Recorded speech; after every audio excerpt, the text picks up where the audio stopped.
各位网友大家好，我是鲍明。这期话题我们说的是2023年俄乌战场形势的预判。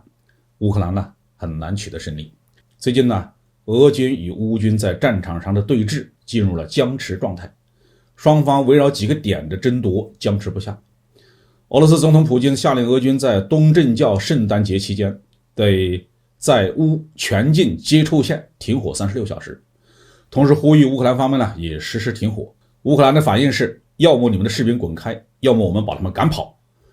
总统泽连斯基质疑俄方的动机，认为俄可能是在拖延时间，以便重组部队发动更多的攻击。美国总统拜登也嘲笑说，普京不过是想获得喘息之机。这也难怪，泽连斯基是犹太人，拜登是天主教徒，两个人都不会在乎东正教的圣诞节。但是乌克兰方面呢，信誓旦旦的冬季反攻呢，也一直没有打响。据说这是因为欧洲遭遇了暖冬，乌克兰东部的地面呢，至今还没有冻硬冻结，部队难以开进。因此有西方研究者认为，乌克兰冲突在2023年的前景未必如同西方政治家们想象的那样，乌克兰不一定会赢，俄罗斯也不一定会输。在2022年的7月，有乌克兰官员调侃俄罗斯的军队说，所有愚蠢的俄罗斯人都死了。因为在那个夏天呢，俄军放弃了战争初期的轻率的战略战术，开始稳扎稳打。实际情况可能正是如此，在整体军事战略方面，俄军正在逐步调整。按照国外一些专家的看法，这种调整分为两个方面。首先是动员。乌克兰冲突的初期，俄军向乌克兰派出了经验最丰富的部队，大约有40个旅。但是在几个月的战斗中，这些有经验的老兵呢，被消耗了不少，导致乌军在9月初打了一个大反攻。于是普京决定补充兵力，在9月底宣布了部分动员令。虽然动员过程有很多困难，包括新兵缺乏经验、营房不合格、装备不足和训练有限，但是增加30万名士兵的目标呢，还是比较容易的实现的。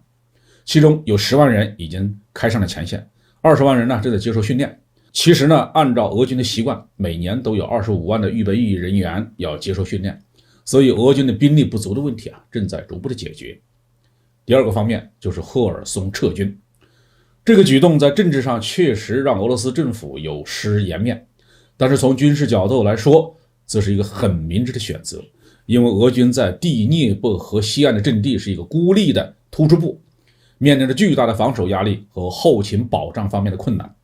而且俄军撤退的过程呢，组织得很好，在乌军破坏了关键桥梁之后，俄军把大约2万名士兵和大部分的武器装备都顺利地转移到了第聂伯河的东岸。俄军后卫部队交替防护，确保了后撤战友的安全。现在呢，俄军正沿着接收线呢挖掘战壕，修建混凝土障碍物和掩体，埋设地雷，轴建形成了连续的坚固防线。乌克兰军队想要攻坚突破，必须付出巨大的代价。战场上目前僵持的局面对乌克兰来说当然是不利的。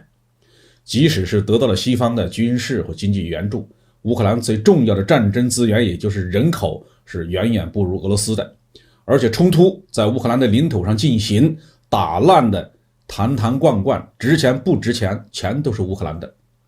乌克兰不但失去了经济比较发达的东部4州，而且基辅、哈尔科夫这些中心城市在不断的遭受俄军的导弹和无人机的攻击。基辅经常陷入断电、断水、断暖气的境地，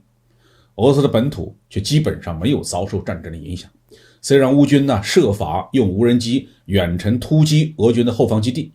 但毕竟没有起到战略打击的作用，只能起到骚扰作用，没有影响到俄罗斯平民的生活。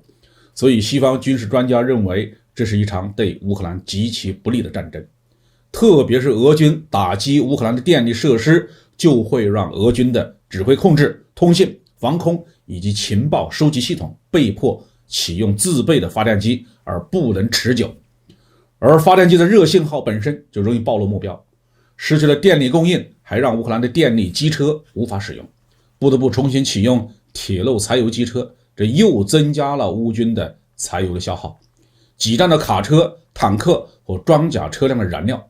不但如此，乌克兰还被迫把大量的防空部队部署在基辅，进一步削弱了前线的防空能力。所以总体来说，在2023年，乌克兰战争呢还会继续打下去。乌克兰能坚持多久，完全取决于西方的支持的力度。如果西方遭遇财政危机，拿不出这么多钱来，那么局面立刻就会一边倒。还有一个残酷的现实是，自有战争史以来，还没有完全依靠别人的援助能打赢一场持久战的。好，这句话题我们就说到这里。